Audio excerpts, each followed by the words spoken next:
Guys, may simple smart money concept na naman akong ituturo sa inyo. Ito yung tinatawag nating FVG or Fair Value Gap.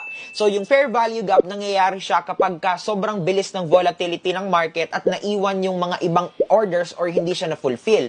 So, for this case, makikita mo sobrang bilis ng pagbagsak ng bearish candle na to. So, dahil sa sobrang bilis ng pagbagsak ng candle na yan, hindi lahat ng orders ay na-fill. At ang kailangan gawin ng market dyan ay balikan. Kasi nga, may mga pending orders pa na naiwanan dahil sa sobrang volatility, hindi siya na-transact. Paano ka maka-identify ng FVG? So, simple lang yan. Kuhanin nyo yung last candle before the big movement. So, for this case, ito.